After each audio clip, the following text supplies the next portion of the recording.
One of the phrases that comes out of this passage is it talks about whoever believes, and in the book of John, there's an ongoing process where it talks about how people responded to Jesus, and the words that it uses in John is, do people believe in Jesus or not? And what's amazing is to see, everyone saw the same events, heard the same words, heard the same teachings, and they came to dramatically different conclusions. It's an amazing, amazing thing. But the promise is that whoever believes in him has everlasting life. And we're thinking about in this passage about Mary, that raising the question, can you be a little bit too religious? Can you be a little bit too kind of devoted to the Lord?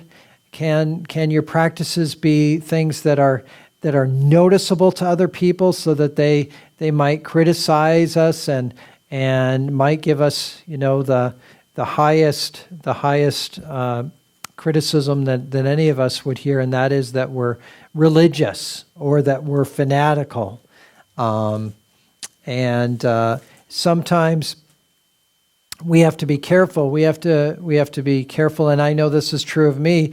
I have to be sure that I don't care more about cultivating friendships with people here and pleasing people here more than the God who I love and desire to follow and know even better.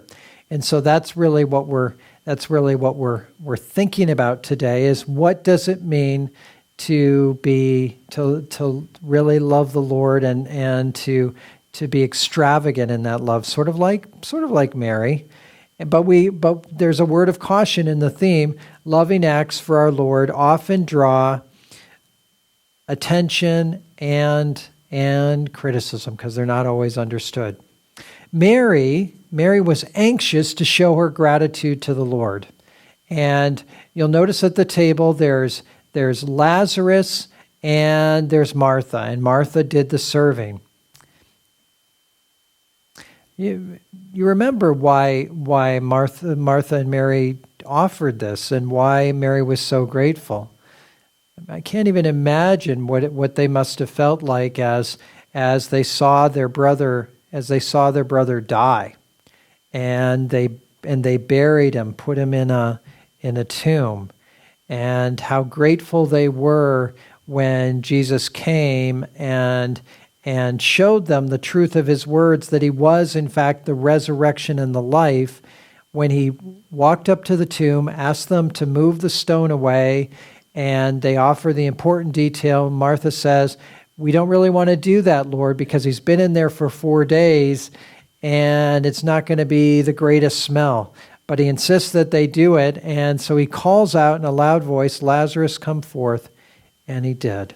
An incredible thing. Lots of people saw it. Lots of people heard it. Lots of people were there that, they went to a funeral and they were still hanging around supporting the family, and they never expected that they would see somebody that they had paid their respects to and grieved the loss of coming back to life. And so Mary was extremely grateful.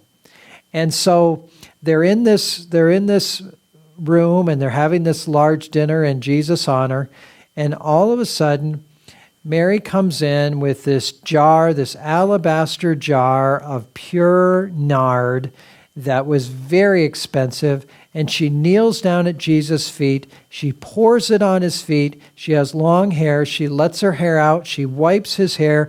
In Matthew, we learn that she not only anointed his feet, she also anointed his head as well. And she just loved him. And she was there at his feet. It's interesting, as we look at the scriptures, there's 3 different times where it's recorded that Mary was at Jesus' feet. The first time was that time when there was another dinner, and again, Martha was serving, and Mary was just there sitting at Jesus' feet, just listening to his words. And Martha was very critical because, understandably, Martha was doing all the work, and it was a difficult situation for Martha. And Jesus said, only one thing is necessary, and Mary's chosen what's right, to listen and be at my feet. The second time we find Mary at Jesus' feet was when Jesus was about ready to raise her brother. And she falls at his feet and said, Lord, if you had just been here, my brother would still be alive. He wouldn't have died because you could have healed him.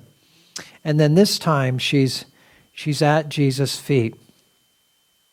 At Jesus' feet, listening to him, listening to his words, at Jesus' feet, just devoted to him, loving him, at Jesus' feet, showing that love. And I'm sure that people said, boy, there's Mary. And I'm sure that there was no doubt they must have said, Mary, she really loves the Lord. And what's interesting is Jesus didn't say on any of those occasions, get up, I'm just another human like you. No, he accepted her devotion. He accepted her worship and always did throughout the Gospels. And the question that came to me as I was reflecting on this, and it was a big deal.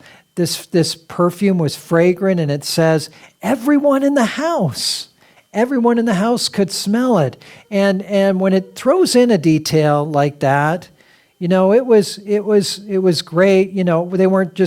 They weren't saying, well, next time instead of Glade, use this stuff. They weren't saying that. It was to say, Mary's devotion to Jesus made an impact. It touched people. And I imagine some of those people said, why didn't I think of that? Why am I just going elbow to elbow, Jesus, acting like he's just one of the guys. He's just my pal. Why is Mary the one that's at Jesus' feet listening to him? And I wonder how often in our devotion, if we think of ourselves, while we don't worship the book, the Bible, we do have the conviction that it is the Word of God and that God has a message to us. And I wonder how often we open the Scripture and we say to the Lord, by your Holy Spirit, help me to understand it. Teach me what you want to say, and sort of picture in our mind just kind of being at the feet of Jesus and listening to what he has for us. Jesus was asked,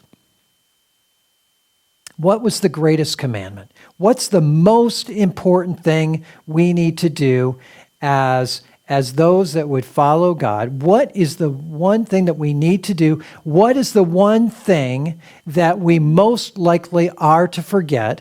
And he says it's this: love the Lord your God with all your heart, with all your soul, with all your mind, with all your strength, with everything you have. He wants us to spend time with him. He wants us to cultivate our relationship with him, because in the end, at the end of things, all we have to offer the world that's extraordinary isn't us. It's him in us, working through us. And so we cultivate our relationship with him, and we find out, I've heard from him today, so I might have something that I could share with you. So anyway, she wanted to show her gratitude to the Lord. What has the Lord done for you? What has the Lord done for me?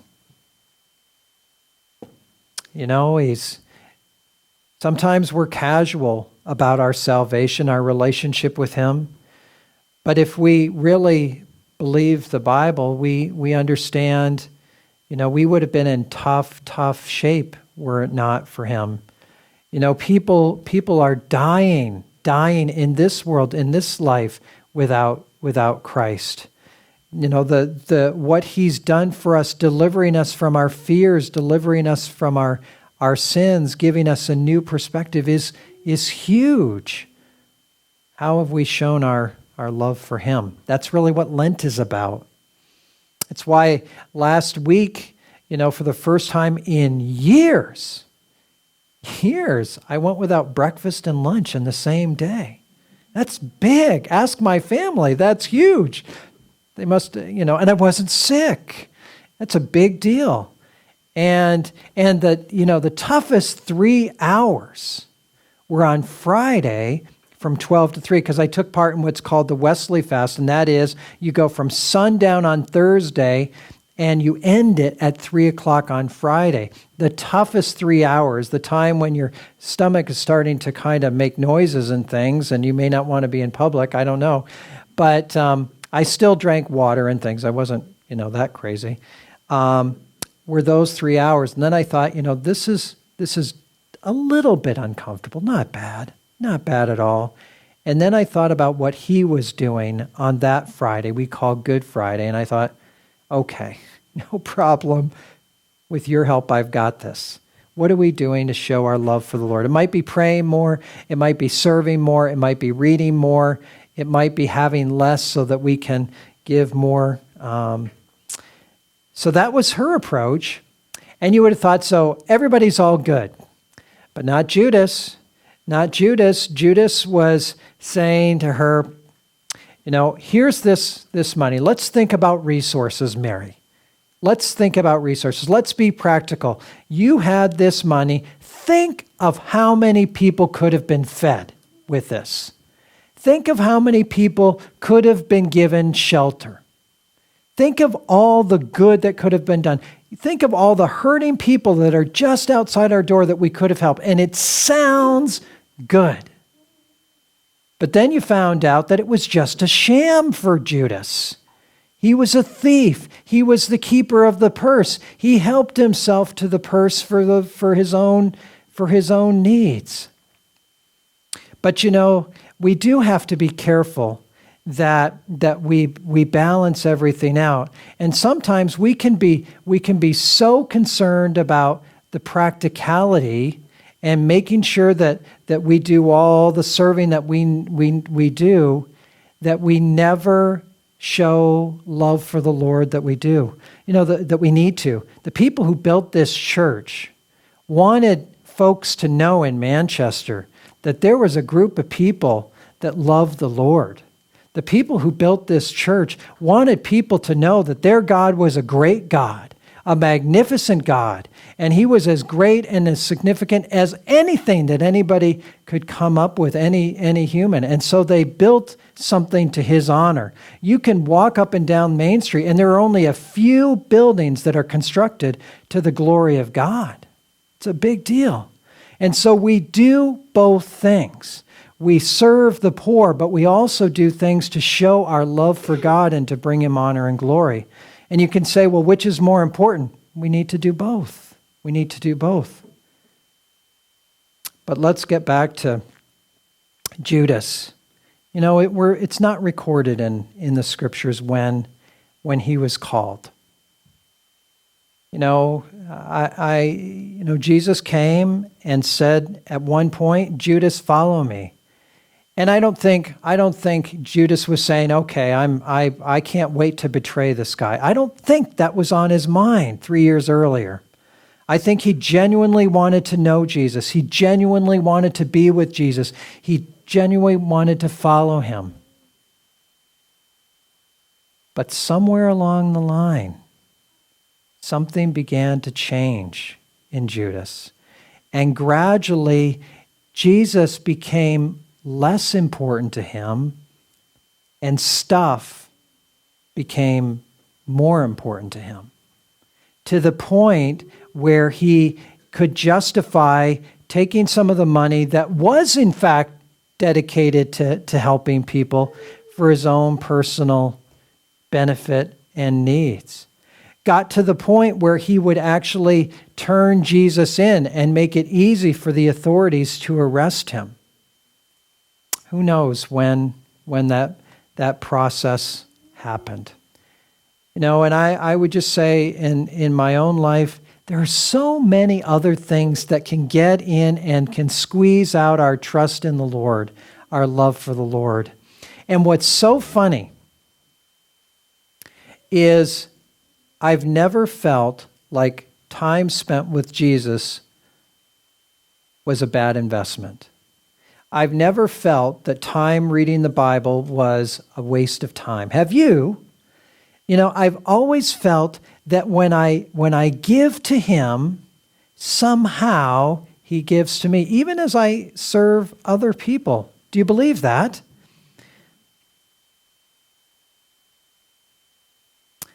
And so that's where we want to wrap things up. Where are you at in your faith? How can we use this day? How can we use this season to extravagantly love the Lord? It might be going to a prayer service. It might be reading our Bible more. It might be having a little fast on Thursday night. It might be any number of things. But let this be a season where we say, Lord, this is going to be a significant time because I'm grateful for all that you've done for me. Let's pray. Dear Lord, how grateful we are for all that you've done for us. You were rejected.